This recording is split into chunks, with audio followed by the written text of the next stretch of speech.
Unrivaled Nation, I'm excited that we get to have Nelson of OpenSquare Cap here again to give us an update on his oil thesis. He did a previous interview here where he effectively said, yeah, you know, that previous call that oil would stop at around $70. That's what Kathy Wood was saying. He's like, no, I don't think so. And pretty much since then, yeah, it's been playing out. And if anything, it's kind of concerning because, you know, I just did a prior video about potential supply shocks that we're seeing, not even from oil, not even from the energy sector, but just sort of logistics snafu.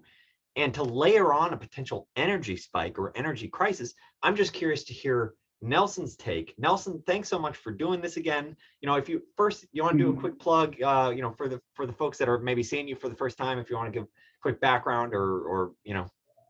Yeah, sure. So I am the CIO of OpenSquare Capital, and we manage a hedge fund and as well as some SMAs, so separately managed accounts. And then we also write a blog called Open Insights. That's at openinsights.substack.com. And you can find us on Twitter, OpenSquare Cap. And so, you know, we've effectively been running a hedge fund for about 5-6 years here now, and it's really been geared towards the energy thesis. And we've had this thesis for quite a while, which is that we just think oil and gas prices are going to go up just because we've been underinvesting in the entire space, and you know, with climate change and the ESG pressures, that's further added to the shortages that you're currently now seeing. So far it's been playing out, and you know, we spoke in, and I was looking at our previous video that was in July, and since then you've obviously seen what's happening with the European energy crisis and the evolving Chinese energy crisis, and that's all within the nat gas space. But a couple of the ramifications are now trickling out into the oil and gas space, the crude side of it, and so you'll see that continue to play out. So it's been an interesting time. You know, and just so a quick sort of global recap, what we're seeing in China, I also did a video on that. That seems like it was partly driven by politics and the desire to sort of address emission standards. But so China is sort of a unique issue, sort of saying, hey, we're in this trade war with Australia. We don't want to import as much coal. Maybe, you know, Australia is sort of stirring the pot, sort of saying, hey, where did COVID start from? And so, you know, then there's this unofficial ban of Australian coal, thermal coal. What's going on in Europe, though, is a very different picture, though. Is that right? Where it's just effectively poorly managed storage amounts, where they're sort of being caught flat-footed with low storage amounts. Is that the right way to think about it, or let's just step back a bit, right? So if we look at 2020, it was effectively a COVID impacted year. Everybody knows that. But what we did is we basically didn't do much. I mean, we didn't manufacture anything, we didn't produce anything, we didn't mine anything. And so as time has gone on and as activity has picked up, you know, all our efforts have been concentrated on buying things because we stayed home. We're working from home, you know, we're living from home. And so all of our consumption really shifted from services to goods. And so with that, since we didn't produce any commodities, or we produced a much lower amount of it, and then as we shifted our focus, we had consumption of goods go up. But those commodity baseline of things that go into making things, fossil fuels goes into plastics, rubber, adhesives, manufacturing solvents, all of those types of things. As production of fossil fuels declined because of COVID demand, and as we focused our energies on buying things, well, as we get out of COVID, all of that stuff starts to catch up with us because we don't have the base materials to basically go into all this manufacturing stuff, when manufacturing is now taking a further step up because we're now really recovering. And so if we look at just oil and gas production as it's declined in 2020, as we get into 2021, all that baseline of supplies just take a step down. But just as we're ramping up economic activity, just as we're ramping up manufacturing. And so you see inventories continue to draw even during months that you really should be seeing them build in anticipation of winter. And so for Europe, that's basically what's happening. So you have increased manufacturing activity, and then also the weather is impacting. So there's increased demand for natural gas just from a seasonality perspective. And so because you have low supplies, inventories continue to dwindle and they're just not building. And so then if you look ahead into 3-4 months from now, when Europe is starting to get really cold, Asia may start to get really cold because it typically does in the seasonal fashion. That's when you're beginning to worry, oh, we really don't have enough natural gas supply. Now, that's European case. But then China, to what you pointed out, that's perfectly correct. With the Australia Sino, trade war tit for tat, they've said we're going to stop importing coal, and that accounts for anywhere between 7 and 10% of what they bring in for coal. And so they also during COVID didn't mine as much, and also because of some mine safety issues, they stopped mining as much coal. And they're one of the largest consumers of coal in the world. And so automatically there's some type of supply demand shortage or imbalance there. And then similarly, because we're demanding so much manufactured goods, because again, we've drained retail stocks of inventory of goods, as their manufacturing picked up, they're also in high consumption mode of energy. And in addition to that, then they also have some ESG mandates as well. We have to clean up the environment. And so all the high polluting industries, we need to constrain your energy consumptions, et cetera. And so it's this supply demand imbalance there, coupled with this additional regulatory issues, coupled with, trying to tamp down their economy a little bit, just because, they're seeing commodity prices, they're seeing inflation, they're seeing economic activity overtake their supplies and their consumption of goods. So, I mean, a lot of this sounds like it's coming from basic sort of like Econ 101. China's it sounds like the energy crisis is a little more self-manufactured, self-inflicted based on sort of a top-down policy choices. But then again, that's how their economy runs. It's sort of top-down, this is how it's going to work. Yeah. Whereas what we're seeing in Europe, we are seeing sort of more market forces, basic Econ 101 of like supply-demand mismatch, where the supply investments are woefully underinvesting in terms of bringing new supply online and demand picked up. Is that the quick way to think about it? And then on the supply demand basis, I mean, we are a global market at this stage, right? I mean, we've got globalization's fully taken over the world. And so what you're seeing in Europe is actually getting impacted by what you're seeing in China as well, right? Because if China's in an energy crisis and they don't quite have enough coal, they're going to natural gas, right? And so if they're going to natural gas, the way you ship natural gas around the world is basically LNG, liquefied natural gas. That's frozen natural gas that you can put on a tanker, ship it around the world. And so now China has suppressed their consumption, right? Because they're trying to score some social and geopolitical points with their masses. We're cleaning up the economy, we're making things affordable, but that's also tamping down their economic growth. And so eventually, as we get into 2022, we're forecasting that we're going to have to lift that growth, right? Which means you're going to have to lift those regulations, which means then you lift that consumption. Layer that on top, which is going to be, well, winter is coming. And so if you don't have enough energy just to maintain your manufacturing base, but also then have to heat the homes and provide comfort for your people, that's when you start getting into some dangerous space. And so if you just looked at some of the headlines last week, Bloomberg was reporting that China's vice premier came out and said, we have to maintain our energy security at all costs, right?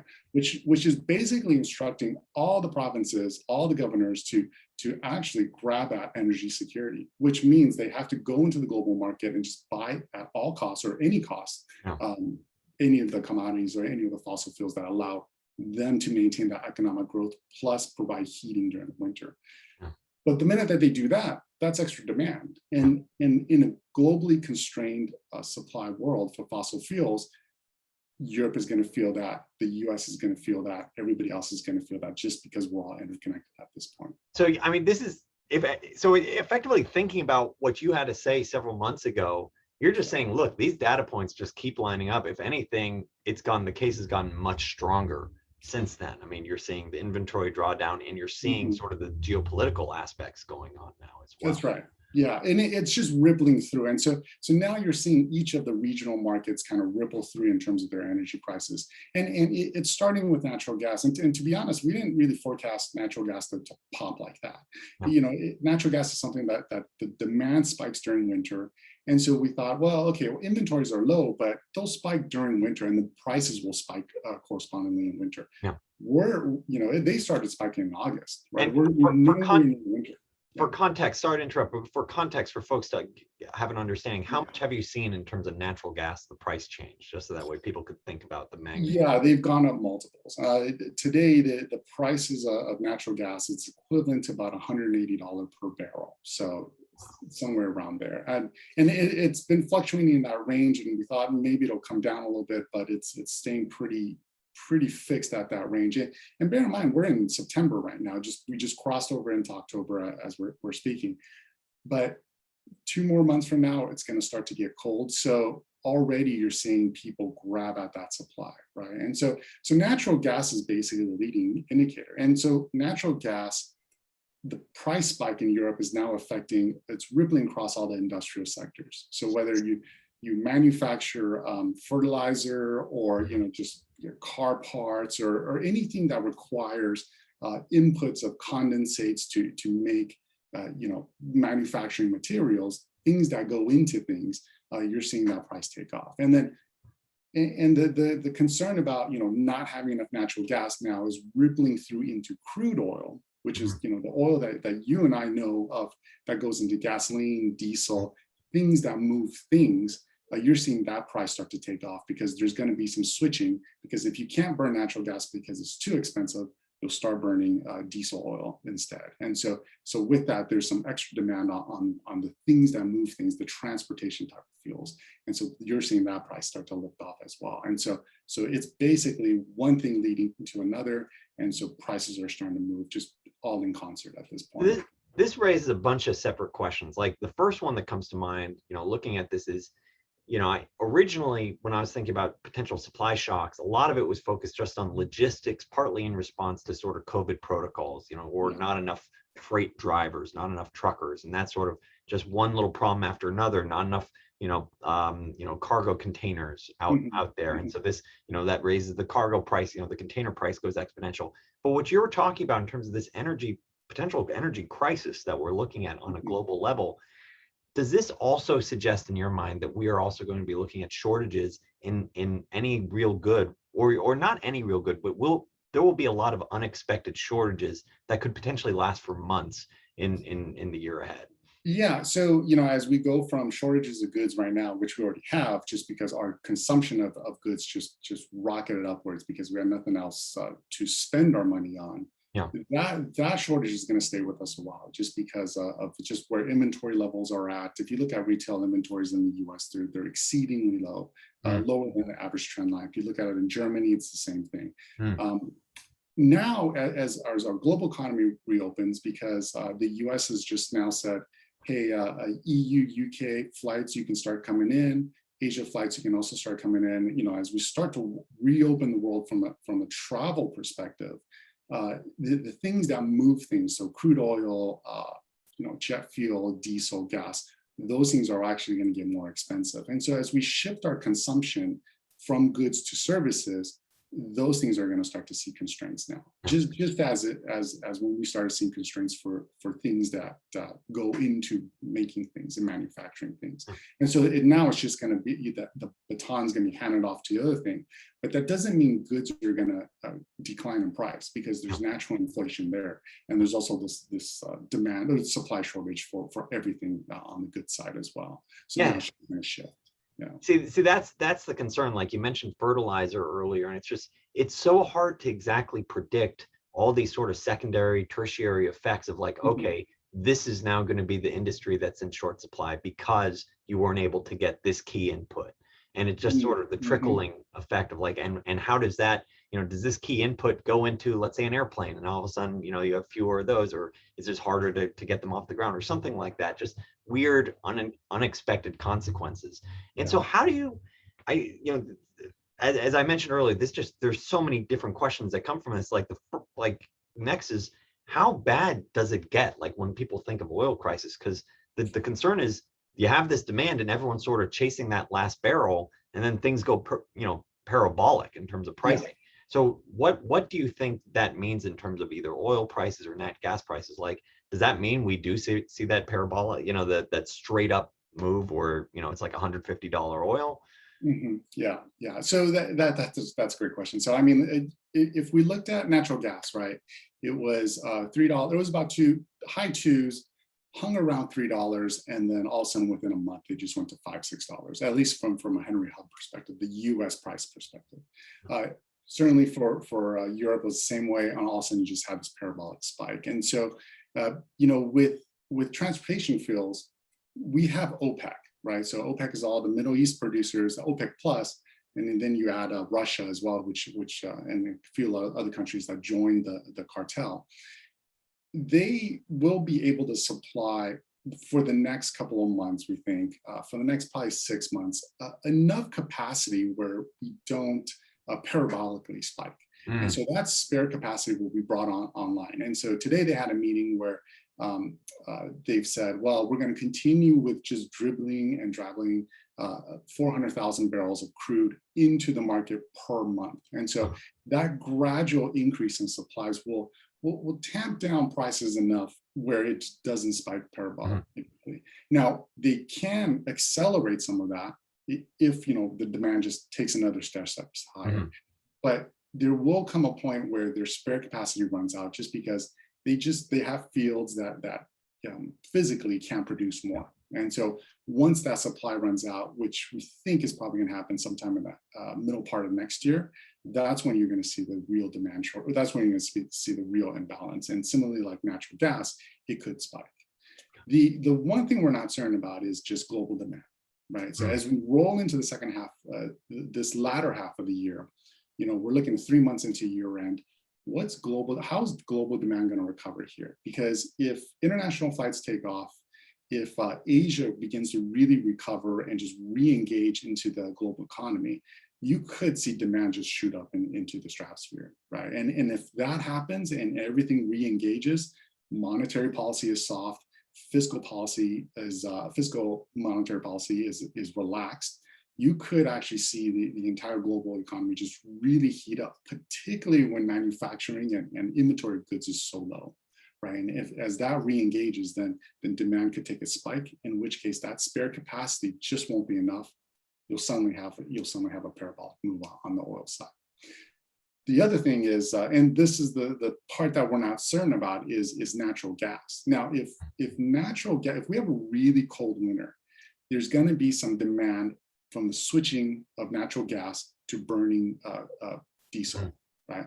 And so that oil to gas switching is also going to drive up demand, but that's going to be seasonal. But that really depends on weather. And so it's a little bit further out than we'd like to call on weather, just because the weather models are just a little bit too uncertain. So there's a risk of that. If we have a cold winter, and we currently are looking at La Nina, which is typically a wetter, colder winter, then we will probably have that spike in demand. But if we don't, if we just have an average winter or a lower or a warmer winter, then you could see natural gas tame down. You also won't see that oil to gas switching on the diesel side. So then that would lower demand. So there's a couple of factors out there. At what price point do you think, looking at oil, nat gas, do you start seeing sort of the true economic hit, where things just sort of, because what you're talking about is, hey, next 3 to 6 months, we can potentially see that exponential move. And that is sort of this terrible shock that sort of wakes, like, holy smokes, everything just doubled in terms of prices, or everything's up, 50 or 70% in a very short period.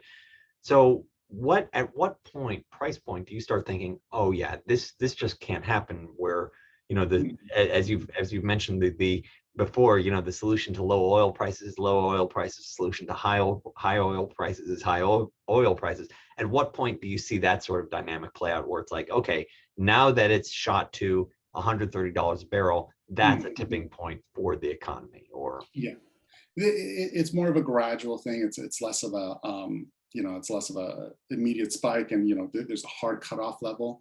But certainly, I would think that anything above $90 is when people start to get really concerned about this, right? And if you think about kind of where we've been for the past year, we've hung around the $65.70 range, right? And this is the WTI. This is U.S. barrels. Yeah. In the last a week or two, we're near hovering around 75. Today, it's closed at 77. and we're just taking the stair step higher. And when we look going from 65 to 75, that doesn't seem like a lot. That's only 10%, but that's a $10, but that's a 15-20% increase, right, in price. And so this goes into everything, right? I mean, it goes into the condensates, go into products, and the crude and turns into gasoline and diesel, and that goes into your trucks, into your cars. And so it just ripples effects everything in the entire economy. And so when we're talking about, going from 65 then to 100, that just means almost all your base activities just went up by 50%. Right, and then you have ancillary effects on top of that. And the thing about oil is, it's like any commodity. It's similar to the toilet paper when we had that toilet paper shortage, during the COVID pandemic. Once it hits a certain point, it doesn't just gradually go up. It just, there's a shortage, and all of a sudden the prices spike, right? And then they just hover there until the supplies kind of meet up with demand. Here, we just don't see that happening, because in terms of the supplies just jumping up immediately, because, we haven't drilled for an entire year, right? We've drilled very little. And then on top of that, 7 years before that, we invested only about half of what we normally would invest. And so that incremental lack of investment just accumulates. 2020 hit, oil prices went negative. We really didn't drill very much, and we just pulled back completely, because oil prices were negative. And now this is all the repercussions, right? And as we re-engage the global economy from, our 95%, 90% level of 2020 to now 100%, and not just 100%, but you could even say 103%, 104%, because there's a lot of pent up demand. That's when you're starting to see the real delta between demand and supplies. And so yeah, if you see oil prices hover, don't expect them to gradually increase. If this thesis does continue to play out, yeah, it's going to spike and it's going to go parabolic at some point. Are you seeing anything that sort of runs contrary to this thesis? Because right now, almost everything we're talking about, and I'm seeing, confirming what you're saying, is sort of like, hey, this $100 barrel, yeah, it's almost like it's baked in at this point. Because how much can you really move it unless there's just some sort of shock to demand? I'm curious how much you feel like is either there's the potential that this thesis doesn't play out at this point. Like what? Yeah, two sides of it. You can look at supply side. If U.S. shale producers just completely ramp up activities, then they could really drill into this, reclaim the highs that they used to produce at, and then basically supply the world with enough excess barrels so that it could soak up that demand. Now, that's probably very difficult at this stage, just because if you look at just labor in the U.S., there's 10 million jobs that are available, but there's only 7 million unemployed workers. So that delta is a shift of prior to COVID, it was about 9 million and 6 million, and so that delta, it has only grown since COVID. And you can see it in all the restaurants, you can see it in all the other industries being affected. There's just not enough workers. And so to then try to recruit for that base of workers that was in existence during COVID or prior to COVID, for the oil and gas workers to come into a dying industry, or what is perceived as a dying industry, it's going to be even more difficult, especially as we go on. So that's on the supply side. You can also have OPEC Plus producing flat out. And so there's some question as to where, what countries have spare capacity. You could have Saudi Arabia, you could have UAE, you could have Kuwait really producing flat out, Russia also producing flat out. And so they've, kept their production maxes at closely guarded secrets, but you can kind of suss out what those are. And so could they go higher? Certainly can. You can also have Iranian barrels come back onto the market, because they're currently sanctioned by the US under the nuclear deal that fell apart during Trump. So currently they're facing severe sanctions. And so if that gets approved, you should have those barrels kind of trickle back into the market. And then on the demand side, it's, if we have a dislocation of just the global economy, right? Because things are running hot, but then as we recover here, governments will withdraw fiscal stimulus, right? They'll spend less, right? They'll stimulate the economy less. And then monetary policy, because inflation is starting to increase, partly because oil and gas, fossil fuels are going as inflation starts to increase, monetary policy central bankers will start to pull back on that on the interest rates, meaning that pull back on the QE, pull back on the suppression of interest rates on the short-term interest rates. So you could see that increase of interest rates really just tamp down the global economy because there's less liquidity. And for the record, if that happens, all asset prices get hit, particularly stocks. So it's not like oil would be the only thing. It's like, yeah, all those 30 times sales, 40, 50 times sales stocks, yeah, that's really going to get hit in that environment. Absolutely. Like, higher interest rates are like gravity, right? They'll just start pulling down all the asset prices. Yeah, I completely agree. So that's we'll see how palatable that is too. But that you're raising a really good point, which is that as you see these sort of scarce elements, come in, resulting in this higher pricing, how long can the Fed say, oh, transitory? And you're even starting to see it in the headlines where, he's sort of coming under pressure. Jerome Powell sort of saying, oh, it's annoying. It's not, this isn't what I expected. And so this sort of just, unfortunately, just adds to it. This adds to the challenge of potentially having to reverse QE faster, creating potentially a broader headwind for the markets. So that's funny because we talked about this transitory language, and you and I were talking about what else could the Fed say? The Fed has to say it's transitory because as we see inflation data kind of trickle through, and they're withdrawing from QE, they're tapering QE, hopefully starting in November is what they indicated. They're going to still need people to buy those treasuries that the other side of the government is printing out, right? I mean, we're not going to default on them? Well, hopefully not, right? For all asset prices and for the global economy. So they have to continue to play this game where they're trying to soft pedal the treasuries into the market. This is transitory. You don't need a higher interest rate to cover you for increasing inflation. Right, interest rates cover you for risk of loss and inflation, right? And if that side of the inflation, doesn't go up because it's transitory, well, then we can have our lower interest rates for longer, right? And so that's basically his sales pitch. Yeah, we'll see. It's a really tough argument to make over and over again. That's the challenge that he's in. So it's the overall takeaway is that, look, your thesis, you're seeing more and more, data points that are confirming your prior thesis, in terms of potential oil spike, potentially just elevated pricing.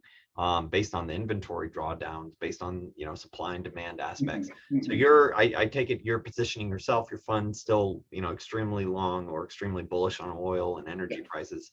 And for most investors, you talked about this last time, and this is not financial advice for anyone that's tuning in, but for most investors, that sort of it's hard to pick and choose with several of these oil plays because you have to understand the field, you have to look at the cap structure, you have to look at how much debt they have, what's the capital allocation priorities here. And so that's why you sort of said, what, if I were to consider this, once again, not advice, you mentioned some of the ETFs, I think like XOP, I think was one of them, or XLE was another, sort of saying, hey, these are the different types of exposure that sort of gets you a basket of energy. And, today was sort of largely a risk off day based on several of the risks that we talked about with, supply shortages, even a potential increasing probability of a US default, which is just bananas. But the one thing of green that we saw today was actually energy prices, were these energy ETFs. And so I take it that sort of, if folks wanted to have direct exposure without having sort of the nitty gritty of knowing individual companies, that's sort of still your take on that should probably move with oil prices. Is that right? Or yeah, that's right. And because if you're not diving down into the balance sheets and the financial details of some of these companies, it could be kind of a black box for most people. And so, if you just bought XOP, right, that's Spider's oil and exploration companies, you get a basket of these guys, right? And really it's just a directional bet on whether there's going to be a supply demand shortage, right? And you don't have to overweight your portfolio about it. You don't have to say, oh, well, I need to put 30%, 20% or whatnot.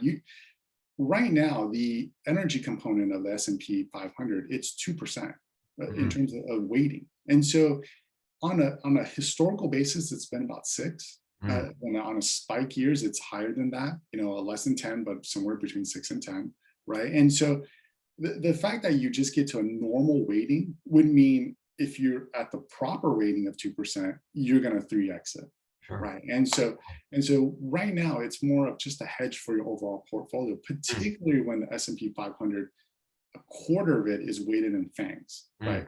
5, 6, 7 stocks, right? The Apple, the Facebook, the Microsofts of the world. If you're looking at that and you're already overweighting that by 25% because that's just the entire basket, well, then increasing from 2% to 6% it's de minimis for you. But it does provide you with some type of inflation hedge, at least to say, hey, maybe oil and gas is going to come back to the historical norms, which is actually not wouldn't be surprising just because of what we've done with our infrastructure investments. Based on the massive underinvestment is what that's right. Underinvestment. Yeah, that's a good point. And let me. I want to respect your time, Nelson. So I'll ask one last question here. Partly because a lot of folks were asking me this, sort of saying, hey, I'm hearing Cathie Wood talk about how this is the equivalent of like the whale oil industry. It's going, going away over time. It sounds sort of comical hearing her say that when it's like, yeah, it's going in the wrong direction. But in terms of, pricing. And so, but a lot of folks still just don't even want to, make a big investment. They say, hey, I want a brighter future. You look at an oil slick, off the coast of California, you're saying, hey, I don't want to be making investments here.